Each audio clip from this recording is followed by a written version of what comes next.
Unfounded claims of fraud and calls for recounts escalated again today in battleground states from the presidential election. In a moment, William Brangham will explore the legal challenges and their potential for success. But Stephanie Sy begins with this report on the latest efforts to contest the results. Failing to prove any widespread fraud, the president's lawyers and allies have turned the post-election spotlight to the people who canvass and certify votes. President-elect Biden today said the efforts were debilitating to the country. Be another incident where he will go down in history as being one of the most irresponsible presidents in American history. It's just out of the not even within the norm at all. There's questions whether it's even legal. In Wisconsin, officials today formally ordered a recount in heavily Democratic Milwaukee and Dane counties, paid for with $3 million from the Trump campaign. The rancor over how to conduct the recount was on full view last night as state election officials argued for 6 hours. This is ridiculous. All you and Dean keep talking about is these evil Democrats are going to do something nasty so that these honest, hardworking Republicans aren't going to be able to see what's going on. And I'm tired of that. We need to look at this in terms of, even though we're partisan, a nonpartisan commission, and stop worrying about stuff that doesn't exist. In all, the president's campaign and allies have initiated legal actions in 6 battleground states, employing a hodgepodge of debunked allegations that range from voting equipment conspiracies to supposed improprieties by election clerks.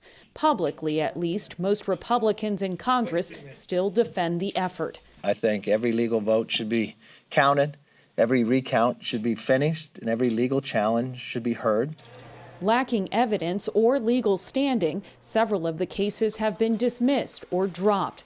But while the allegations have fallen flat in court, the president's lawyer, Rudy Giuliani, continued today in a lengthy news conference to spread them to the public. There was a plan from a centralized place to execute these various acts of voter fraud, specifically focused on big cities. Even with disinformation emanating from the very top, the process marches on. Michigan has now certified its statewide results. A recount in Georgia is coming to an end, with Biden still winning. And as more battleground states certify tallies ahead of a December 8th deadline, President Trump's pathways to challenging votes are being closed off, one by one. For the PBS NewsHour, I'm Stephanie Sy. For more on the Trump campaign's election maneuverings, we turn to our White House correspondent, Yamiche Alcindor. She's in Wilmington, Delaware tonight. Yamiche, so nice to see you. Help us explain, what is the political strategy behind the Trump campaign's efforts to keep fighting these fights in these different states?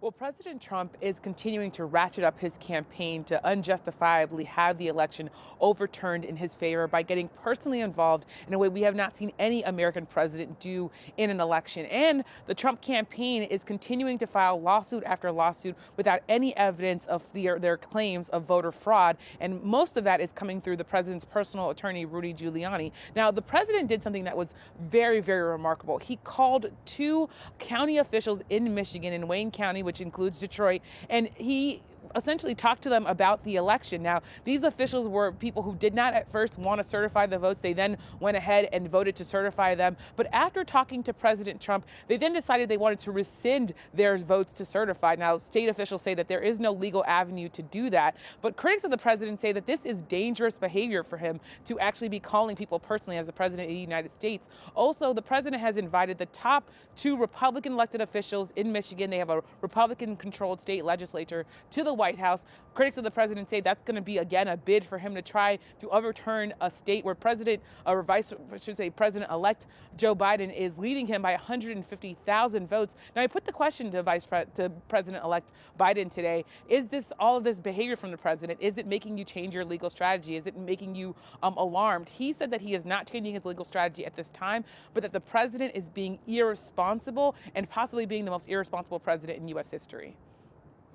Yamiche, as you mentioned, they've had some legal setbacks, the Trump campaign, but is this perhaps working in the court of public opinion? I mean, are these various fights actually changing people's minds? Well, despite President Trump not having any evidence of his claims of voter fraud, it is absolutely having an impact on the American electorate, in particular Trump supporters. Now, yesterday, Monmouth University released a poll, and it showed that 77% of Trump supporters believe that Joe Biden is the president-elect due to fraud, and only 11% believe that the election was actually fair and square. Now, that's problematic because President-elect Joe Biden will have to govern in an America where millions and millions of Americans believe the president's unfounded claims. And President Trump, he could take that same influence and have these voters continuing to believe that the election was rigged and somehow stolen from him. And he could continue to fundraise, continue to have influence in the Republican Party. So it's definitely a place where we should watch that space. God, those poll numbers are really incredible. Yamiche Alcindor from Wilmington, Delaware. Great to see you. Thank you. Thanks.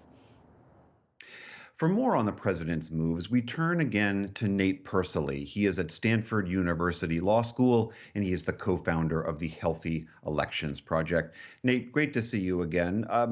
There are so many pots cooking on the stove here, legal pots all over the country. I wonder if you could help us figure some of these things out. Let's talk about the lawsuits first. By my count, the Trump campaign has filed maybe 24 different kinds of lawsuits. Will you remind us, what are those suits? What have they been suing, and how have they been received? Well, there's been 31 decisions at this point, actually, or withdrawals of lawsuits, and they've lost 30 of them. And these lawsuits span the gamut from questioning signature verification in Nevada to accusing different election officials in Pennsylvania of applying different standards to Democrats than Republicans, as well as a host of other procedural objections about, for example, not enough observers getting close enough to observe the ballot counting process. And so far, the courts have been quite resilient, and they've been turning away these lawsuits, and the Trump campaign has been losing them. But there's still several that are in the pipeline, 5 or 6 that are sort of the more major cases, many in Pennsylvania. And in addition to those cases, we have recount processes in Georgia and in Wisconsin that themselves might lead to lawsuits. The thing I find so interesting is that we heard again in Stephanie Tsai's report that Rudy Giuliani is still alleging this broader conspiracy, that there was this sort of cadre of people in a central place plotting this voter fraud. And yet, as you're describing, when you look at the actual cases, the cases don't seem to be alleging any part of that grand conspiracy.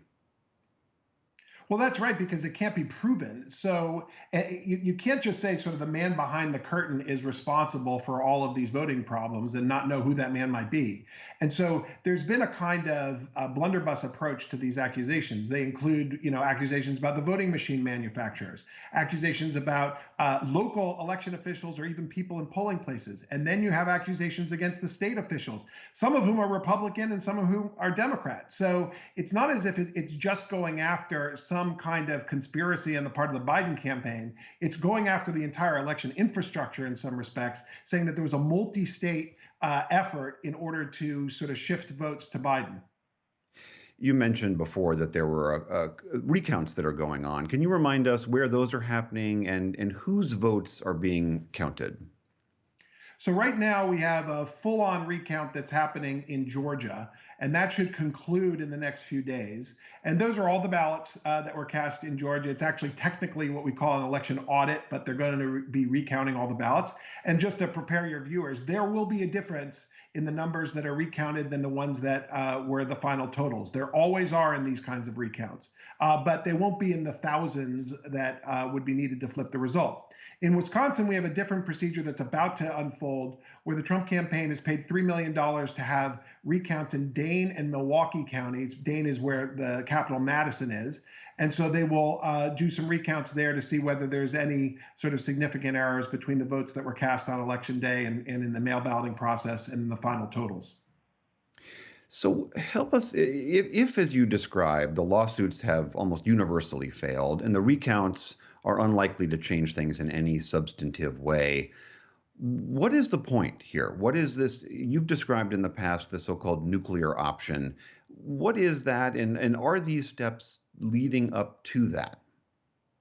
Well, Yamiche Alcindor was talking a bit about this, that I think there's several strategies afoot. There is still the short-term strategy, the hope that some of these lawsuits might flip enough votes that then it would lead to one or another state shifting from the Biden column to the Trump column.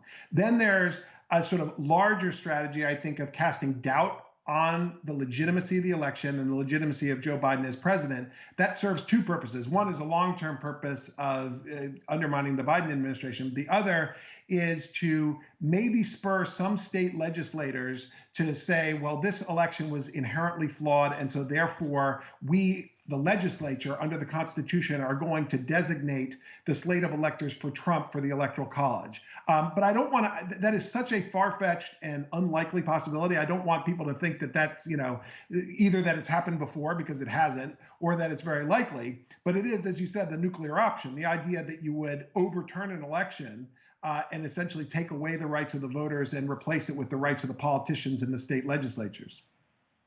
Let's fervently hope it doesn't actually come to that. Nate Persily of Stanford University Law School, always great to have you. Thank you very much. Thank you.